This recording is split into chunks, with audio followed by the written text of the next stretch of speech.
Turi mu mwaka w'igihumbi kimwe magana cyenda na mirongo itatu.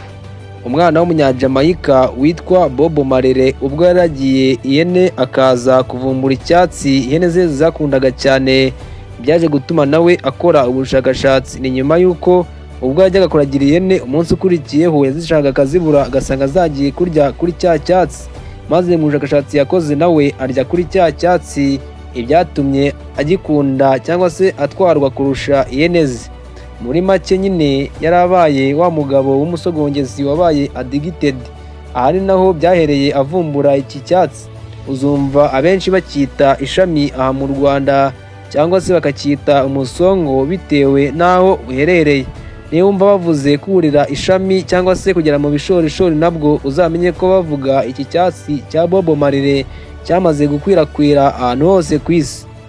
Icyo wamenya ni uko iki cyatsi ahantu hose ntabwo bakivuga mu mazina yacyo, bijyanye n'uko ahantu henshi ku isi kugifata cyangwa se kugihinga bibarwa nk'icyaha.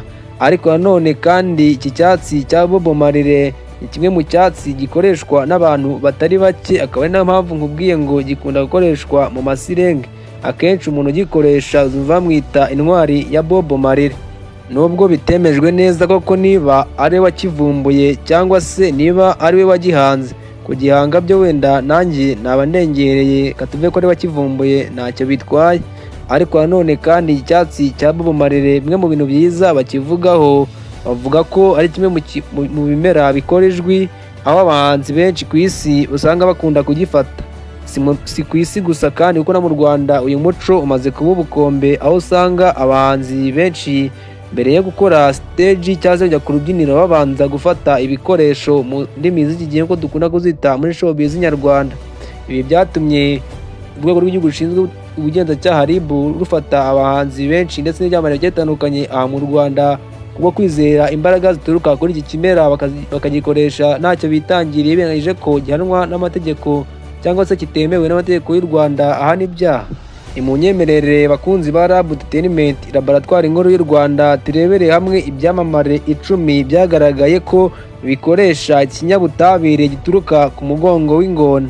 Yego nibyo wabyumvise neza, urwego rw'igihugu rushinzwe ubugenzacyaha RIB rwamaze kugaragaza ibyamamare bikurikiranweho cyangwa se byemejwe n'ubugenzacyaha ko ibyamamare bikoresha ikinyabutabire. Ntabwo ari abo bikekwa, ahubwo nabo byemejwe ko n'ibipimo byamaze gufatwa, basanga igipimo kiri mu maraso yabo cy'ikinyabutabire ari igipimo gikabije.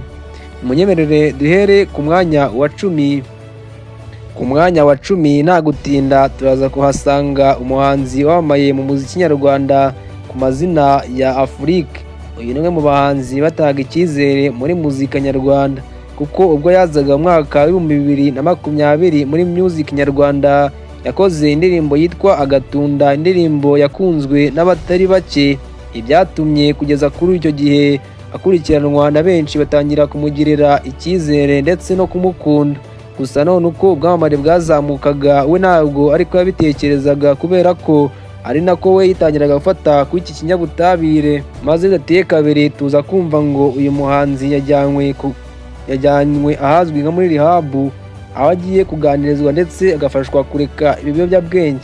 Iyi ni inkuru yabaye incamugongo ku bantu bari bakundaga muzika nyarwanda, by'umwihariko ariko abantu bakundaga indirimbo za R&B.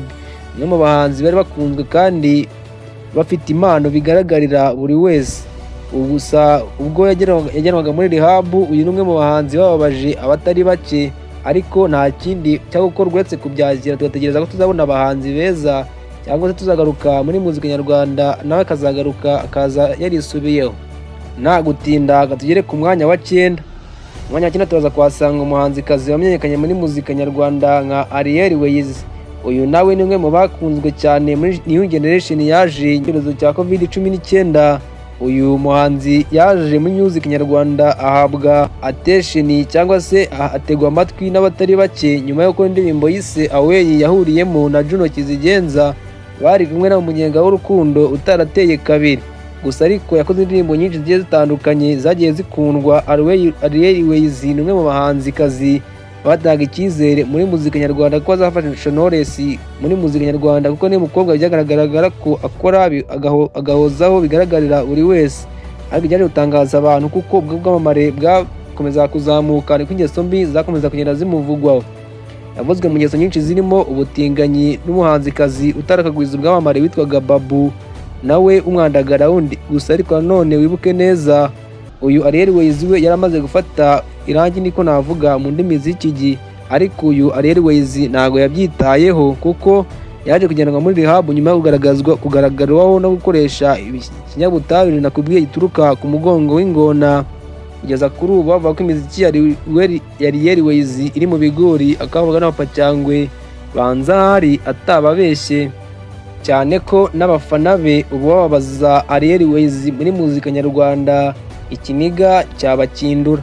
Ku mwanya wa 8 turaza kuhasanga uwitwa Shema Arno wamenyekanye mu kuvanga imiziki nka DJ Toxic.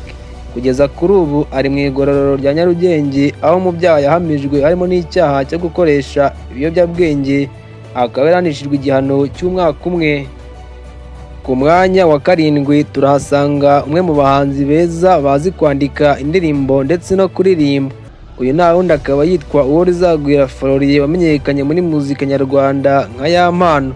Uwavuga kuri impano y'uyu muhungu nta ushidikanya ko ari umwe mu bahanzi beza dufite mu Rwanda, nubwo imyitwarire ye nayo buri munsi yasohoka amakuru y'uko uyu muhanzi ibyiwe bitaba ari shyashya, ko buri munsi asohora inkuru kandi itaryoheye abafana be.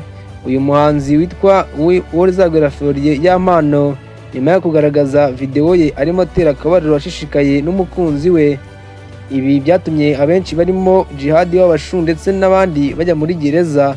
Ya Mpano byaje kumenyekana ko burya ngo afatana ku kinyabutabire gituruka ku mugongo w'ingona. Uyu Ya Mpano yaje kubyemerera, avuga ko atangiye gukoresha ibiyobyabwenge yiga mu mwaka wa 3 w'amashuri yisumbuye, nyuma akaza kongera ngo kubikoresha mu rwego rwo kugabanya imbeho ngo ari mumereye nabi. Kugeza kuri ubu ubwo yari mu rukiko tariki 2 Kamena 2026 yabyemereye urukiko, maze Ya Mpano nawe aza ku rutonde rw'ibyamamare nyarwanda bikoresha ikinyabutabire gituruka ku mugongo w'ingona. Ni mu nyemerere ku mwanya wa 6 tuze kuhasanga umuraperi wo muri Trapish Genge. Uyu nta wundi akaba ari uwitwa Ishkevin. Uyu muhanzi nawe ni umwe mu mwaka wa 2020 wahamijwe n'urukiko gukoresha ikinyabwenge cy'urumogi, ibyatumye aza guhanishwa igihano kingana n'umwaka umwe ariko usubitse. Kugeza kuri ubu Ishkevin avuga ko ngo yakiriye agakiza atakibifata, nubwo nta wabihamya neza 100%.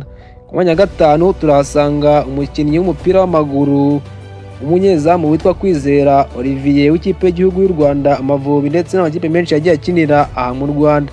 Wibuke neza dosiye ye n'uwitwa Ishkevin barayisangiye kuko bakoreye ibyaha rimwe kandi ibihano bahawe byose birangana.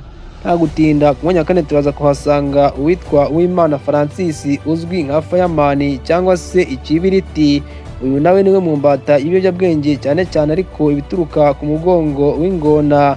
Uyu mugabo ku nshuro ya kenshi yagiye ajyanwa mu bigo ngororamuco ndetse no muri za gereza zitandukanye aha mu Rwanda, gusa ariko none ntiyigeze ahinduka. Ibyatumye kugeza kuri ubu wakubaza aho aherereye bishobora kuba byakugora, kuko umuryango akabeshwe ndende kajya koga. Mubyibuke neza ko ubwo muri Tavuyenga bakunda kwivugira ko nta mukobo yuhakana kore, ni nk'uko nta muraperi uhakana urumogi. Uyu Fireman ni umwe mu bafite impano iteye ubwoba, ariko nanone ikivunga kiza kumurangiza.